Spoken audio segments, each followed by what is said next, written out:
All right, ladies and gentlemen, what's going on? Welcome to TCP episode 55, about to get underway. So, last week's episode, the marathon episode, that was a lot of fun. Now we're back to trading. We've got an options trader on with us. Very, very excited.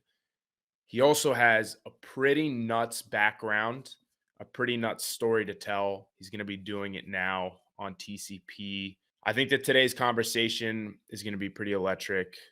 You guys will know why in just a few minutes. Noah, what's going on? Alejandro, what's good? I'm excited to get back to trading, back to the bread and butter. I think that this episode is going to be really good. Not only in the sense that our guest is a really strong trader and will be able to provide a lot of insight and valuable information for all the traders out there, but he's also, like you said, got a really interesting story, and so I'm excited to share a story with you all. All right. So without further ado, Default, what's going on, brother? Welcome to the show. What's up, guys? All right, man. So we're going to start by asking you just about your background. And as I was kind of leading into, there's an important part of your life that took place before you even started trading that I know you wanted to talk about. I know you wanted to share. So let's start there. Dive right into it, man. There's no other way to kind of get into Yeah, this. for Go ahead. sure. It's definitely quite a wild story. So before I got into trading or anything like that, I was in the computer security industry. I was a independent contractor, and I did a lot of things that are called like black hat things. I'm not really sure a lot of the audience is aware of what that is. It's usually like illegal hacking. Um, So that just kind of like led to me getting into cryptocurrency very early, probably around 2011. Started mining, started buying. And this was before there was any exchanges. There was no cryptocurrency exchanges. It was all OTC, which is over the counter. So you had to go into IRC, you had to learn PGP encryption, all that good stuff. Um, so just kept going down that road, and just kept hacking, doing a lot of crazy stuff.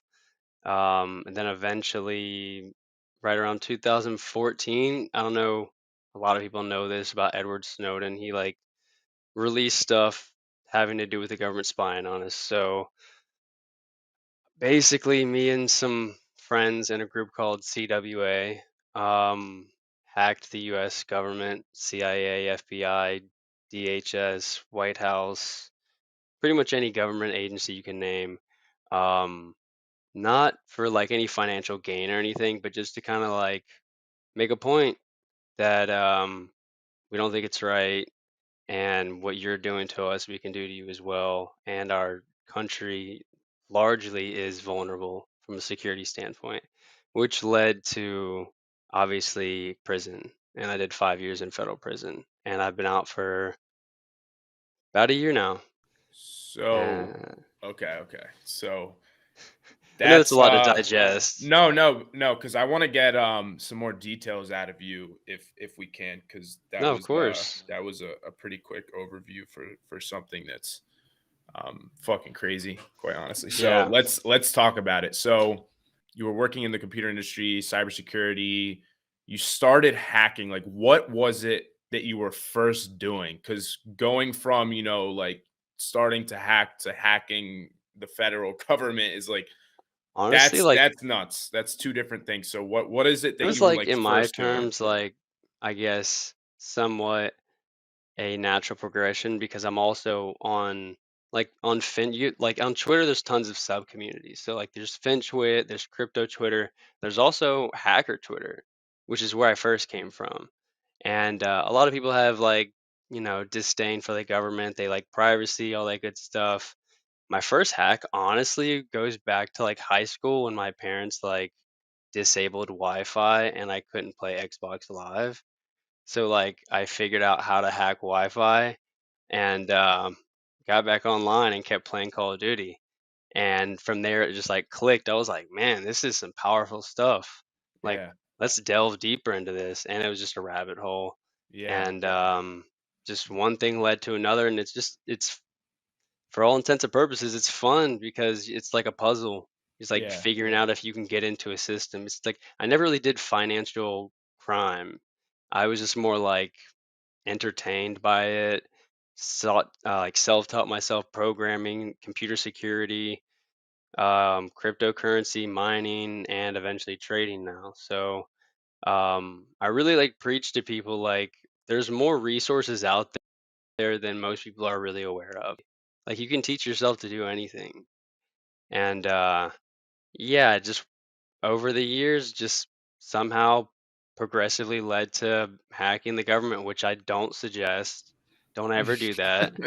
I'm not involved in any kind of like cybersecurity stuff anymore just because of my felonies and I can't get security clearances. So it's honestly the best thing that ever happened to me, also. And people think I'm crazy when I say that because going to federal prison, I met some dudes that like worked on the floor of the New York Stock Exchange for like 30 years trading commodities.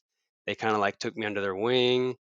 And next thing you know, I'm reading the IBD 50 every day. I'm like literally, this is actually like my little notebook from prison right here. And I was just like literally marking down every day, what's SPY at? What's the Dow Jones at? What's this new IPO? And just was excited to get out and just like delve into the market. But before I did any of that, I've been trading crypto for like 10 years. Like usually spot, which is the equivalent of shares before like perpetual futures contracts came about. So it was kind of also a natural progression to lead to the stock market because I prefer personally, even to today, trading stocks because it's consistent. There's a lot of consistency. Every morning, 5 days a week, 9:30 to 12 is when I trade. There's volatility, and that volatility equals profit potential, and I love that. Whereas crypto is like 90% consolidation and like 10% violent moves. So like Right. that's not very sustainable in my opinion.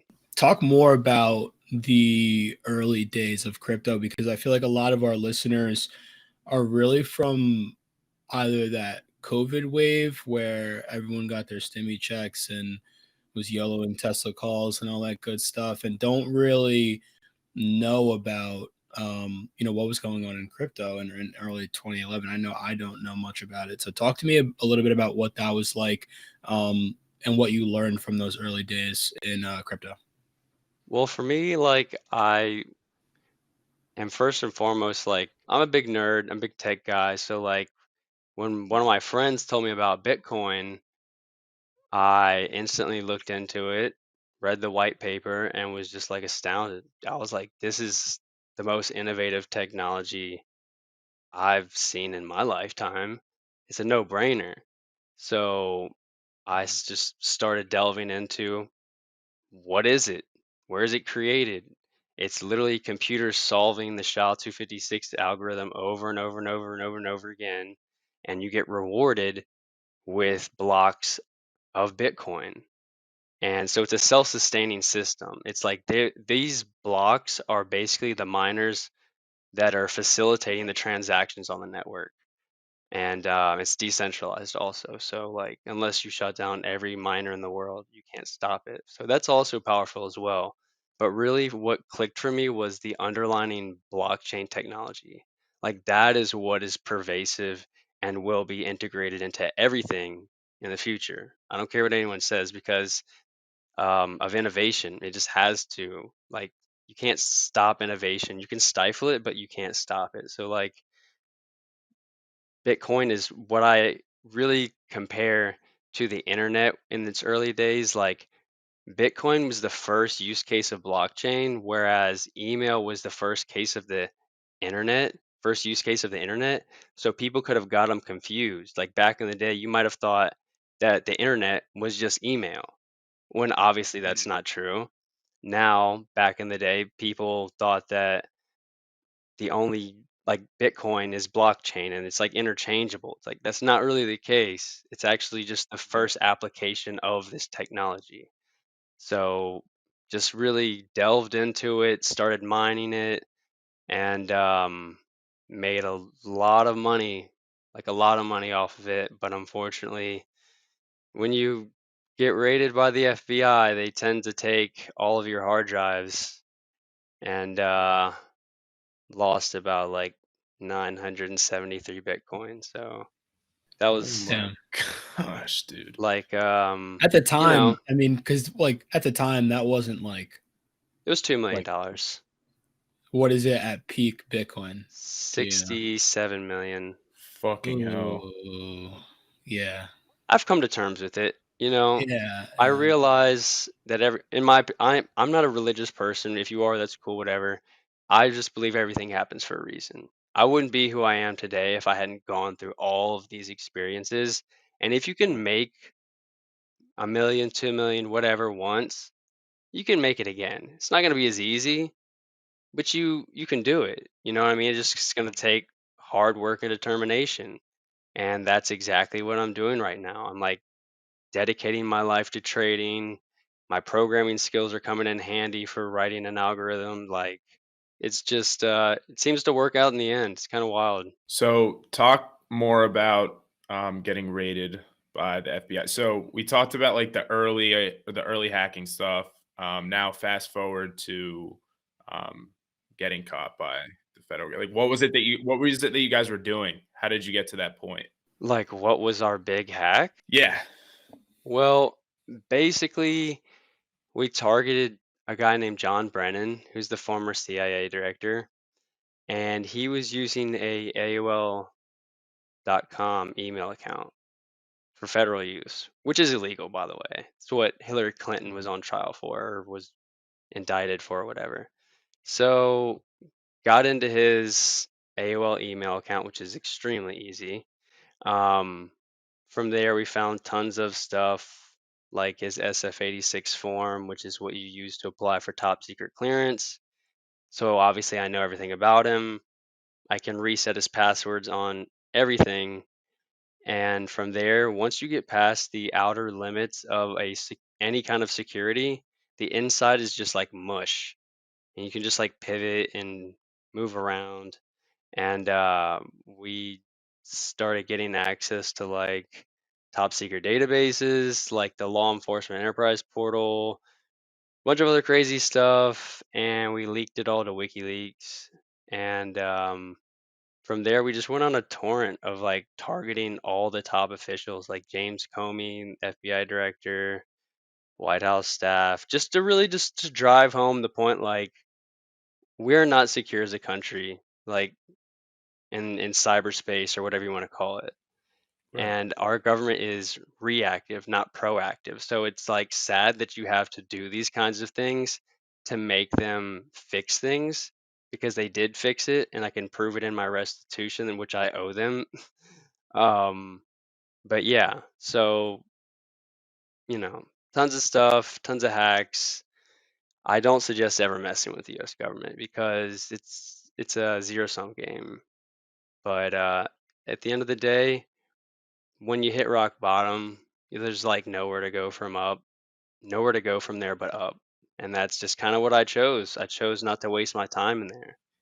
I read Yeah. thousands of books. Like I'd read maybe like 5 books in my life before then, Hmm. like legitimately, and just tried to become a better person. And I came out with like this insatiable drive that scares people because I missed out on 5 years of my life.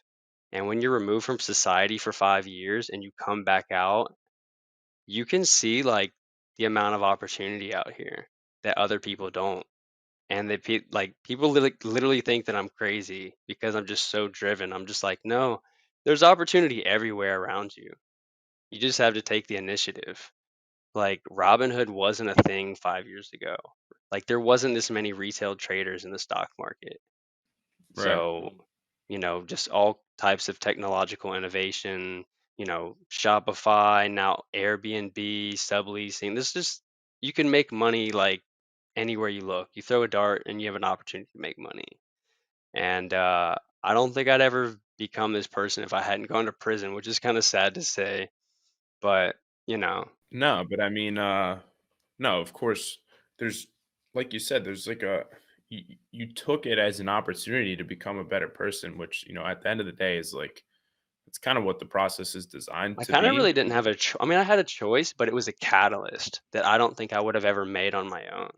And most people don't ever have these extreme life jarring like catalysts that it's like it shakes you up because change is uncomfortable. It's very uncomfortable. And people naturally don't like being uncomfortable. They like staying in their comfort zone. So if you stay in your comfort zone, you're not going to progress very much. Why would you expect to have different results from anyone else around you if you just keep doing the same thing as everyone else?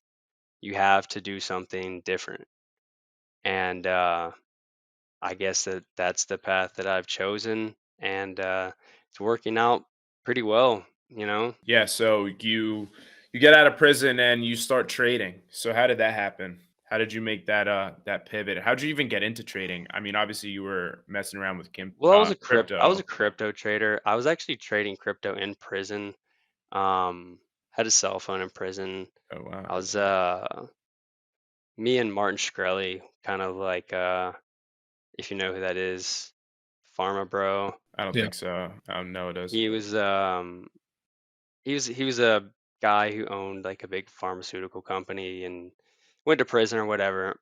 Um, we were trading crypto in prison, and then I've always thought that like the stock market was like rigged and manipulated, but then as I soon realized, like all markets are to various certain extents, but that doesn't mean you can't make money in them.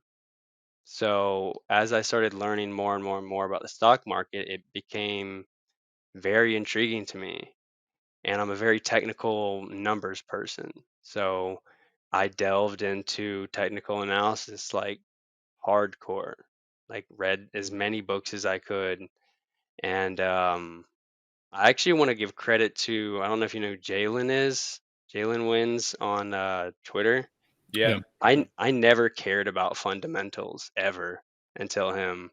Like I literally just thought, I mean, and you can, but like I always was just like, who cares what the fundamentals are? Like I'm a technical trader, and him putting me onto that has like taken my trading to like the next level. And I think Nice. that you should just become an all well-rounded trader instead of just like hyper focusing on one specific aspect because you're going to miss out on a lot of things. You can look at a chart and it looks great, but guess what? If it's FOMC and JPAL says something crazy, your setup really doesn't mean anything, technically speaking. So yeah, it's just been something that I've become very passionate about to the point of obsession. And I should probably sleep more, to be honest with you.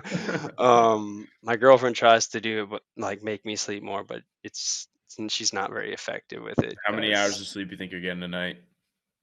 last time I checked, last month I was getting 3.5, That's and now horrible. I'm up an hour now, so I'm up to 4.5 There you go. average. If I So get less than 7, so I'm like a progress. zombie. That's Yeah, crazy that you even do that. but I also realized that like there's the law of diminishing returns. So like you can't stay up and grind and grind and grind for so long to the point where you're actually counterproductive. Yeah. Yeah. So it's like a gradual process of me having to like train myself to be like, you should go to sleep. You should probably eat better food. You should probably get back in the gym. Like your mental health is probably like one of the most important parts of trading. Like, and I stress this to people like Yeah. hardcore. Like the average person can learn the technicals and fundamentals relatively quickly, but it's that mental stability and fortitude that takes you to the next level. And without that, you cannot go to the next level. You just can't, because if you could, then everybody would be an amazing trader just learning EMAs and fibs and things of that nature. It's majority of trading is mental. And so, there's always room to improve. Try to learn every day. Try to stay open-minded, and I love trading. I didn't do very good today though. Broke some of my rules, but it happens. you know? Yeah. You know, it definitely happens. Talk about Definitely the happens. last talk about the last, 3 or so years. So you got out and like you said, you're in a situation where you find an abundance of opportunity around you. How do you go about taking advantage of this opportunity that you're seeing around you? How do you go about really becoming the best trader that you can, feeling that you've given up, or lost really 5 years of opportunity, while you were in prison? Talk about what that last 3 years has looked like for you and how have you been able to get yourself back up on your feet and back, Did you grinding say and being 3 successful. years? Because I've only been out of prison for 1 year. Oh, my bad. 1 year. Talk about the last Yeah. 1 year. So, first of all, I would attribute the majority of my success to in prison, I studied psychology a lot because I wanted to learn everything I could. And some of the biggest aspects and key features that I took away from that was don't assume you know everything. Stop thinking you know everything because you don't. You can learn something from anybody. I literally learned things from people who were like, for all intents and purposes, like looked like homeless people. And they taught me some of the best life lessons you could ever imagine. And that goes for traders too. Just because someone doesn't have 50,000 followers, that doesn't mean that they might not have some beneficial information from you. I just feel like in Finchwit, there's just like this level of arrogance that I just really despise. At I just try to tell people like humility and being open-minded. That doesn't mean being gullible and taking everyone's word at face value. Just listen to other people. And if what they have to say is useful, you can absorb that knowledge and integrate it. And if it's not, you discard it. It's that simple. And you just keep doing that over and over, learning from your mistakes. And on a long enough time frame, I try to tell people that you will be successful. I've blown up many accounts. I don't believe a lot of people that say I've never blown up an account and I've got a 100% success rate. Like, I don't believe them. And then I'm saying it's not possible to not blow up an account, but the majority of people have, and that's usually referred to as your trading tuition. You know, how much max pain do you have to like realize to start taking this very seriously? For me, that was like the majority of my money when I got out.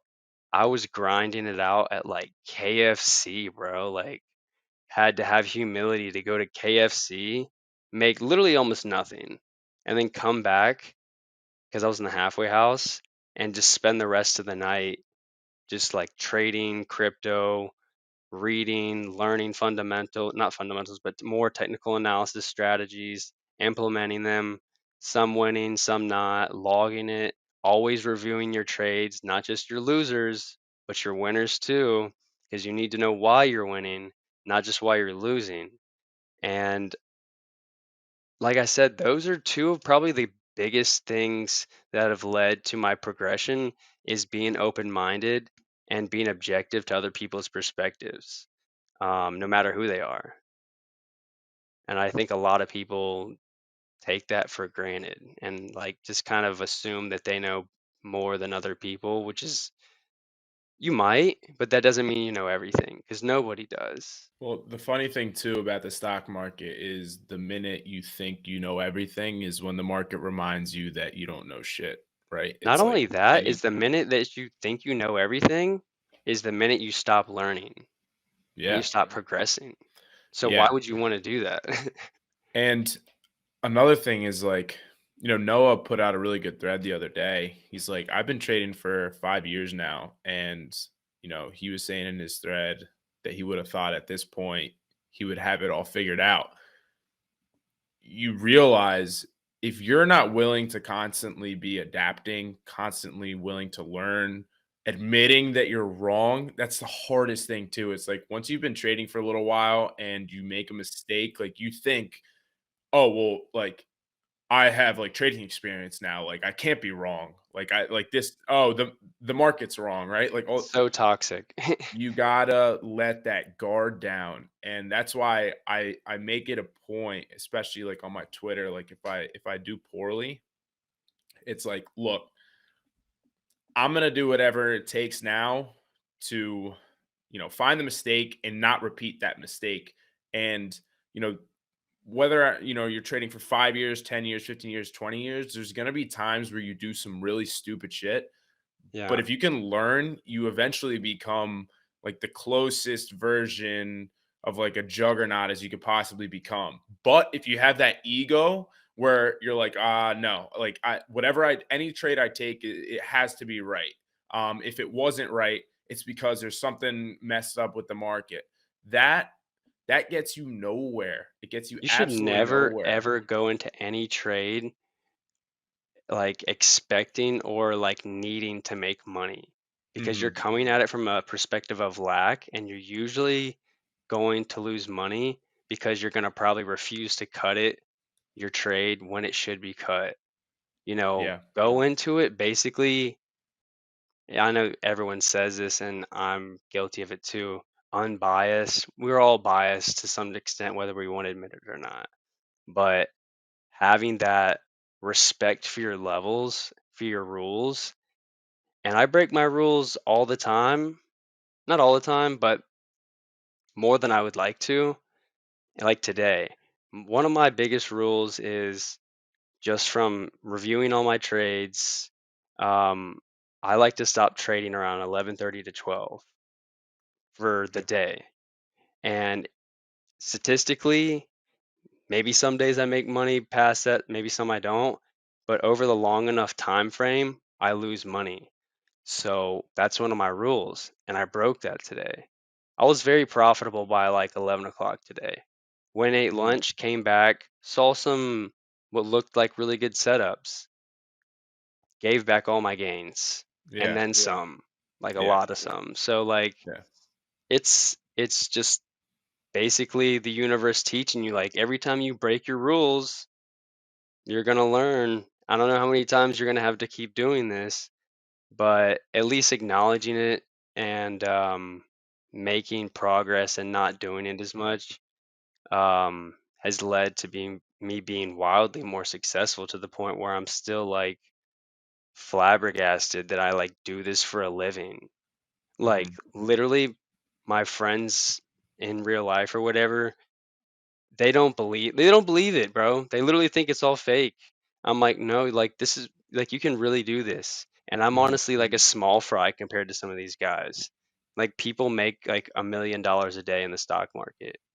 Like this is a real thing. They're like, Yeah. there's no way you made $3,000 today by lunch. I'm like, I mean, I could show you. Like it's real. It didn't happen overnight, and I have to risk my money, and I don't win every day.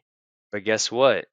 If you have a risk management policy, which is really your only edge against the market, is if you stick to that in a long enough time frame, you will be profitable. And just most people just refuse to believe that. But that's okay. You know what I mean? That's their prerogative. Keyword if you stick to that. It's the big if, right? It is. That's why I have it written right here on this whiteboard. And it's like I get up in the morning and I like repeat it like a mantra. Like it's like my Yeah. shrine. But still sometimes it's just like the market gets the better of you, and it's honestly basically greed. You're like, oh man, I made good money, but this looks good, let me try to make some more money, instead of just walking away and being done 'Cause for the it's day. never enough. It's also that mindset too when you're in profit. It's like this isn't really a loss if I take this loss. I just made Yeah, three I can thousand play with dollars. profits. If I lose $1,000 of this 3 grand, I will have only made 2 grand. I didn't lose a Yeah, grand. I Can we only made talk two about grand. that? Like but then it playing with never profits. stops. But I then it never hate Yeah. that. stops, right? I What? hate when, and I'm guilty of it too, but I Oh, yeah, hate the of whole like, course. I'm, taking like a lotto with profits. Like, what the Yeah, hell is the difference between like profits? why Like, don't you that's just throw it still away? money. Yeah, Are you that's Why don't you still, just throw it subtweeting? Are you away? subtweeting Coach Tifka? Is that what you're doing? I didn't want to have to say it. Coach Dipka, he's not listening to this. He's not listening to this. I'm guilty of that as well. Like another rule I added is I don't care how amazing, how locked in it is. I'm never playing earnings again. I don't care. Hell Not no. if I'm up $10,000 on the day. I'm not throwing even $50 at earnings, because it might maybe gap down 30% or gap up. Your risk to reward ratio on earnings is insanely terrible, even if you're right. With the expected move and the potential implied volatility, the numbers are so against you. It's not even, you might as well just like take your money and throw it away. Because, say, for instance, you lose 9 times out of 10, and that 1/10 of the time hits for like 5, 6, 700, 8%. I mean, how much money did you really put into it? And is that even going to cover all of your losses to break even or be profitable? To me, it's all about risk to reward ratios. And I like to focus on good risk to reward ratios. And that is just not one.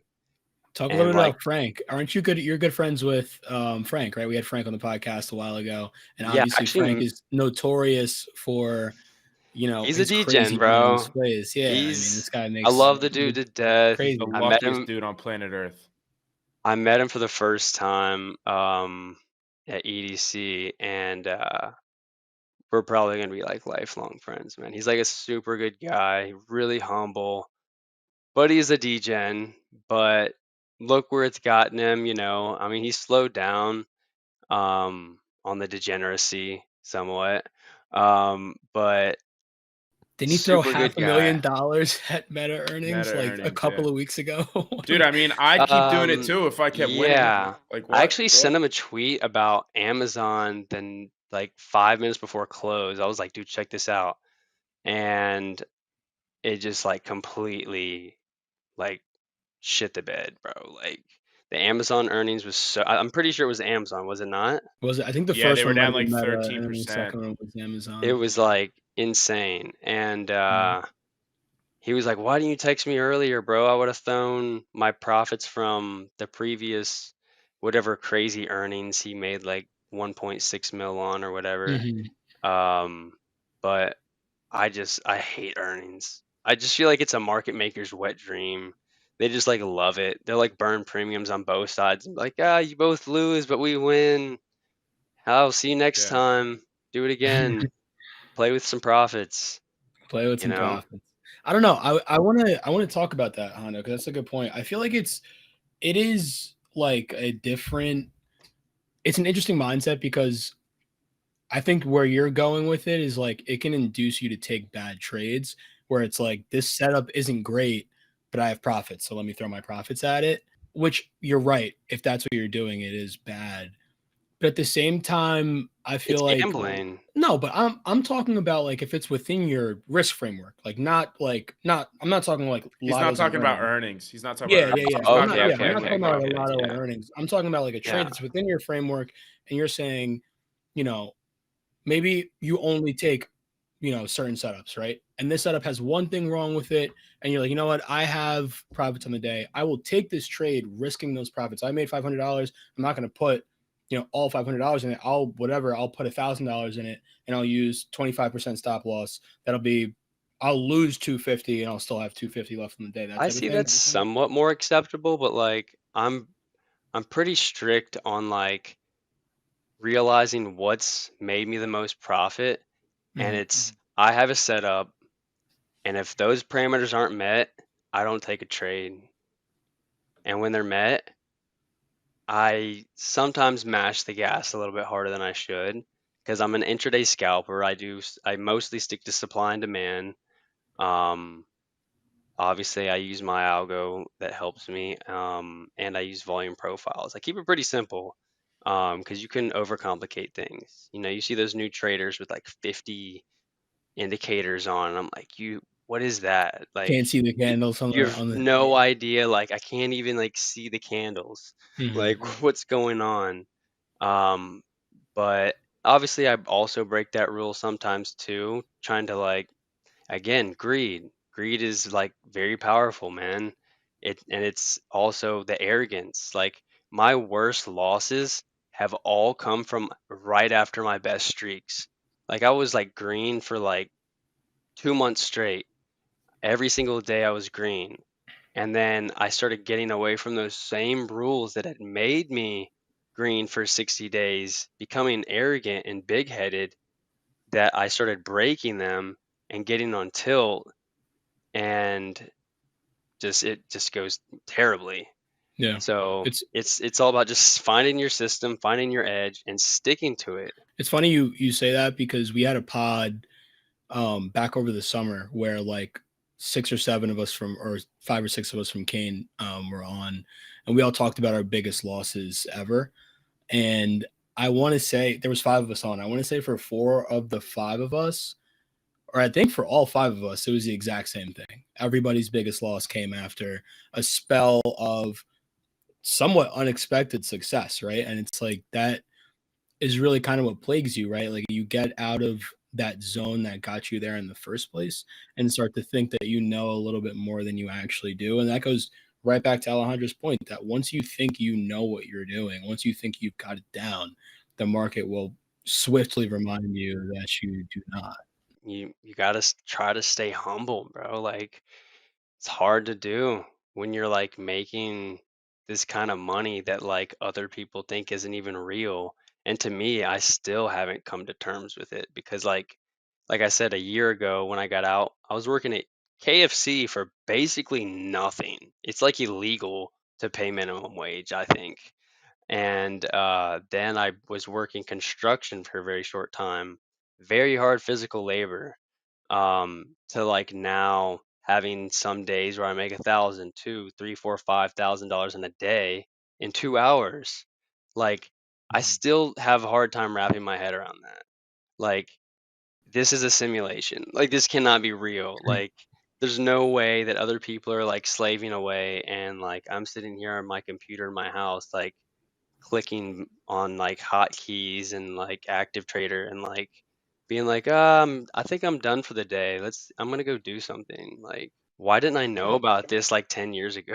Like, That's exactly, Alejandro mentioned the thread that I wrote over the weekend. That's one of the points that I made in that thread is like, even if you're not making thousands of dollars like a day, like to make $200 before 11 o'clock and then have the rest of the day to decide what you're going to do. but that Like, $200 eventually will lead up to that. right. But People even for really, somebody who makes $200, right. of And like, course, yeah. If you can even for make that person, it's like, a, that's a crazy way to live, to make $200 and then go do whatever you that want to was do. that was literally my mindset when I quit my job. I said, if I can make the same amount of money I make every day, maybe even less, doing what I love, why wouldn't I? Because guess what? At the end of the day, you can just go get another job. Unless you have like some amazing job with the 401k and all these benefits and stuff. If you're working a shit job, bro, I always tell people like, whatever you love doing or want to do, go do it. Go try it. At least say you tried. And then if it doesn't work out, go get another job. Like, it's that simple. And it just worked out for me. But it wasn't easy.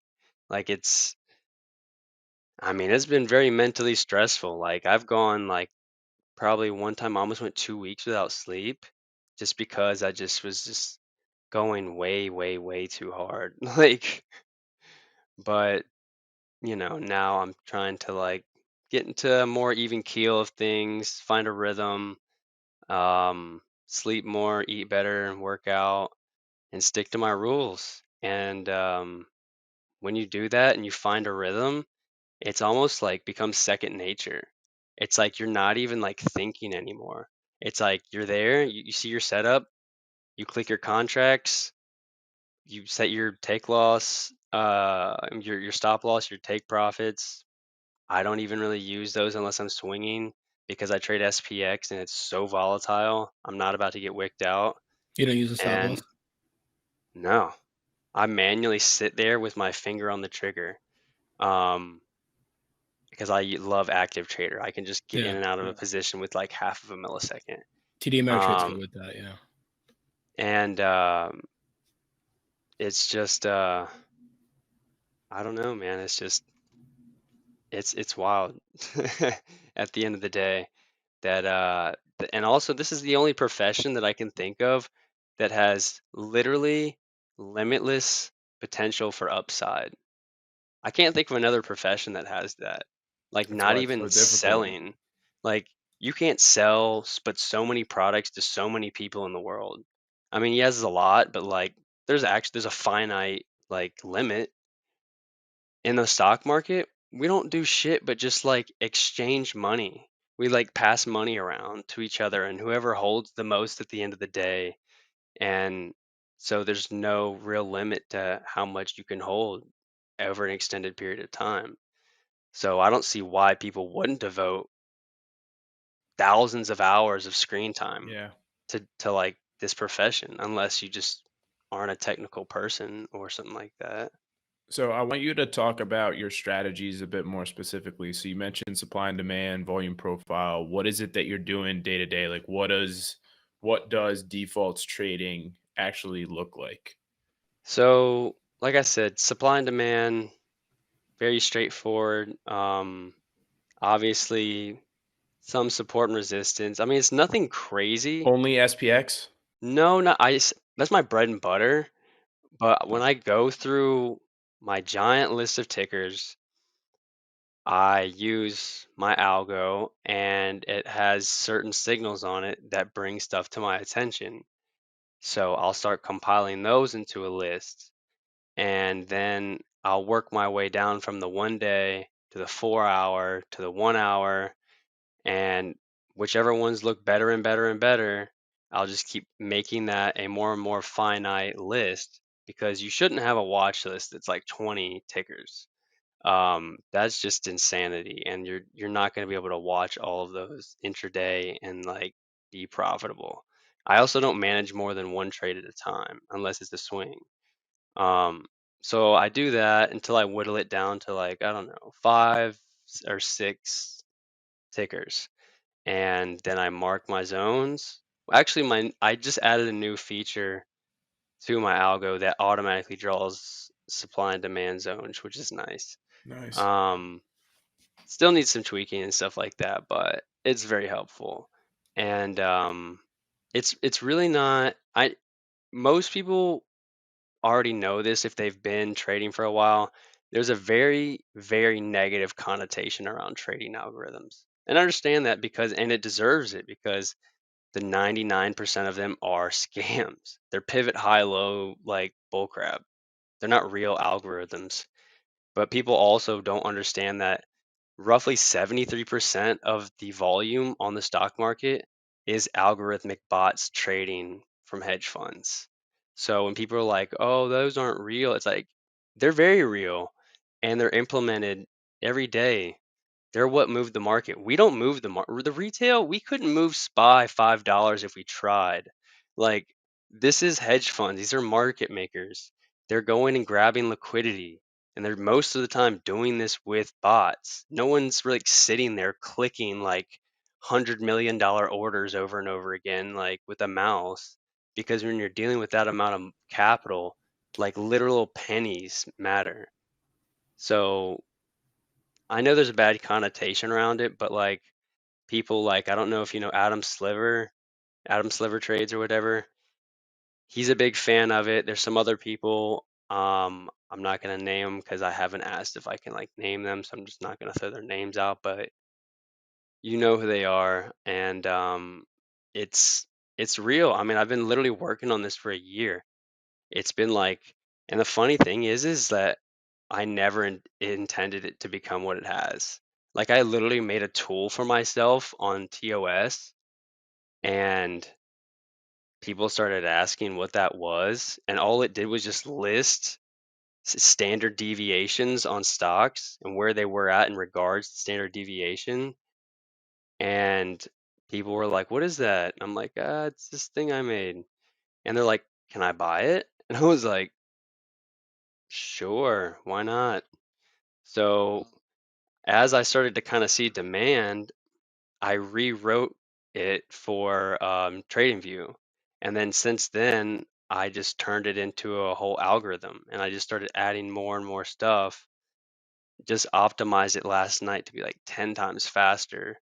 And it's just taken on a life of its own. And I'm actually working with, I can't say their name yet, but a potential partnership for a bot platform to integrate with the algorithm, to do automated bot trading for crypto just for now, hopefully in the future for futures, shares, and options as well.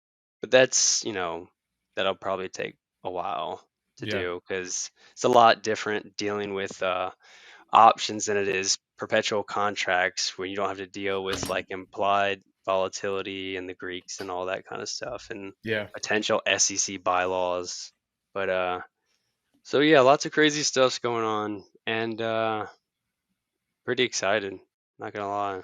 We definitely got to check the bot out. I think it's when you talk about entrepreneurship, I feel like one of the common like I guess threads that I always hear from like entrepreneurship people is like build something that you would use, right? Entrepreneurship people. And You that, mean and that's it. entrepreneurs? No, but like you know what I mean, like not like the Yeah. actual entrepreneurs, like the people on Uh, Instagram or like selling So courses. how many people like shill stuff that like yeah. they don't use? I can tell Yeah, you yeah, 100% for a fact, I use this every single day trading. yeah. That's what I And mean. how You many built people something can that you say that use. they do that? Because I honestly built it for myself at Exactly. first. And Mhm. then now there's just become a demand for it because honestly, it's not a dummy algo. It's not a buy here, sell here, we're going to make you $1 million. I refer to it as a confluence algo. So, like, when you combine it with whatever technical analysis strategy you were already going to use, it adds that extra confidence and confluence. And also, it helps me make my daily watch list. And eventually, there'll be automated trading. I don't know how long that's going to take because that's a whole lot more programming. And, you know, so we'll see how that goes. It's also called Apollo Algo, by the way. I don't think I ever said that. Gotcha, Apollo Algo. I was just gonna say congratulations on all the success that you've had up to this point. I mean, regardless of what happens in the future, and I'm sure you're gonna take this thing a long way. I mean, your story is incredible, and it's very inspirational. The things that you've been able to accomplish in this short year, it really goes to show what trading can do for somebody when they put their mind to it. And I hope that everybody that listens to this episode realizes that regardless of your background, regardless of your situation, if you want it bad enough. And, it sounds corny. I mean, wanting it bad enough is one thing, but you have made it clear that you are putting in the work required in order to become a successful, profitable trader. And so people who listen to this, I hope can realize that, hey, regardless of whether or not you're putting in the work right now, work smarter, not harder, right? Think about the things that you need to do in order to become better. Think about what it is that you're doing wrong and put focus in those areas. I talked about in a tweet the other day, a lot of people waste a lot of their fucking time just watching every tick on the screen, thinking that something magically is going to pop in your head. If you're losing and you're just watching every tick on the 5-minute chart, take some of that time, an hour or two, and think about, how can you apply yourself differently in order to improve your strategy, back test, do something more productive that's going to result in you turning things around, right? On the weekend, use that time because you're not distracted by the market. The market is closed. So you have that opportunity to just, okay, let me look at what it is I'm doing. Let me focus. Let me try to make improvements, tweak here, this, that, and the other. The market is constantly shifting. So if you're struggling, you got to realize that you got to stay on top of things and you have to be willing to adapt. You got to be agile. And of course, you got to put in the work. And default, that's exactly what you've done, man. And I appreciate you coming on the podcast. I think that everybody's going to love your story. Crazy No, I shit, man. appreciate y'all having me, man, for real. I'm a big fan of the podcast. Y'all have had a lot of Yeah. legends up here, so I'm happy to be Oh, we added just to had the another one. list. We just had another one. Wow. No, you're a beast, man. And no, seriously, I'm excited to see what you're gonna do. Like over the next year, dude. You've done all this in 1 year. Crazy, Dude, I man. don't even want to Yeah. extrapolate what can happen in another year, dude. Like if whatever, I'm not political, but like if Trump can like just give us another bull run or something like that, like Yeah. because I wasn't there for that, like Yeah. oh my gosh, like Yeah. I mean, if the market turns around, that's a whole different story. That's a yeah, right whole now different story. it's a really interesting time right now in the market. There's a lot of interesting things going on. So being very cautious right now because it's not like high confidence throw swings in with like size time right now. Right now it's kind of like a scalper's market. in Yeah. my opinion, at least. No, I But agree. I 100% agree. But yeah, man. All right, we'll go ahead and wrap up the show here. Again, thank you for coming on. We really appreciate it, man. no problem, man. Y'all have a good day. I appreciate it. You too, man. Noah, another killer episode. I'll see you next week for episode 56. Yep. Take care, guys. See you next week.